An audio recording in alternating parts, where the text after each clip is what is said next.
Welcome to the Anomaly Detector script. So this is a script that I've been working on for years, and I've constantly been improving it, and it's one I use on my own accounts. So it's based on a Google script that already exists, Anomaly Detector, which is where the name comes from as well, and it's really good. So you can look at a period, and then based on that period, if there's been certain changes across these metrics, you'll get an email, up to one email per day. This is just a much more advanced version of that with, instead of sending an email every day, you can set the frequency. So you can send it every hour if you want by getting rid of the frequency and scheduling the script to run hourly, every 7 days, every 30 days, whatever you choose. Instead of just running at account level, you can also run at campaign, label, and ad group level and get alerts based on those. And then you can also create as many alerts as you want, including for as many accounts as you want. So it's the same sheet and the same script at account level and at single account level. It just, at manager account level, you just need to put in your IDs and your names. When you first preview the script, or when you first get this template, should I say, these will all be empty. And then you preview it, and you'll see that it's saying that the settings sheet has been created. You can then go in there, and this is the default, clicks increased by 50%, and you can set up whatever metrics you want. Before I get into that, let me show you the date ranges. So instead of the Google sheet looking at today, which is 0 and 0, we can choose date ranges. So we can look at the previous 7 days. So that's yesterday is 1, and then 7 is 7 days ago. And obviously this could be 1 and 90, whatever you want. You could even look back 30 days ago compared to the previous 30 days ago. So this is our current period. And then it's going to compare that to our previous period, which Google referred to as a historical period, but choose your flavor. So in this instance, this is a new row, like I said, and it's just created the setting sheet for us. We're looking at the last 7 days versus the previous 7 days. And then in our settings, we might say, alert me if and what are we on? Let me find the type. We're looking at campaigns. So alert me if the campaigns clicks increase by, and let's go high, let's say 80%. And then we might want to call this campaign clicks more than 80%. And now, by the way, the next time this runs or previews, the name of this sheet will update. So it'll always be accurate to what you're doing, and it'll also include the account that it ran on to. So yeah, this is going to say clicks increased by 80%. Now the problem with this is, what if it's just a new campaign and it's gone from no clicks to 1 click? Technically that's increased by more than 80%. So what you might want to say is, in the previous window, filter by anything with more than 10 clicks. So you're saying it had more than 10 clicks already, so it was established, or you might want to say, I don't know, 20, let's go 20. So it's an established campaign and its clicks have gone up more than 80%. And let's say we're only interested in our brand campaigns, at least for this alert. We're going to say brand campaign. Campaign name contains brand,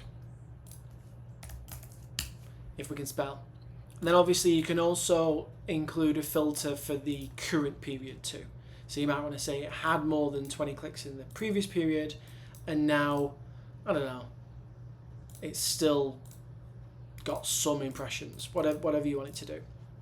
So the point is, with this, and I know it adds a little bit of complexity, I've tried to lay it out in the simplest way possible.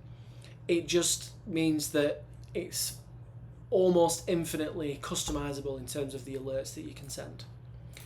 What's also really, really cool is, as well as the notification frequency for emails, you can also add a subject prefix. So I found this really useful. So when you get this email, it's going to actually say to you, whatever you want. This might say low urgency, and then this one says urgent, Google Ads is down. And then what you can do is go into Google Mail or whatever you use and set up a filter so that every time the subject includes that text, it's prioritized, it's in your primary mailbox whenever you need to see it. And just to show you an example of that email, you can see it's got the subject prefix along with the rest of the information, for example the rule name, and then it's also going to tell you whatever stats that you asked for. So in this instance I was only looking at clicks, but if you were also looking at conversions and impressions, they would be included. And then you also get a reminder of what your settings were as well. So yeah, you're going to get that email, and you can also include Slack notifications. So choose if you want the Slack notifications. Again, it will abide by this frequency to only send it every so many days. In order to set up Slack, you're going to need a webhook, which is just a URL that Slack give you that the script can ping to send a message to. And the way you do that is I've included this sheet explaining everything. Give it 5 minutes of your time. You don't have to be technical at all.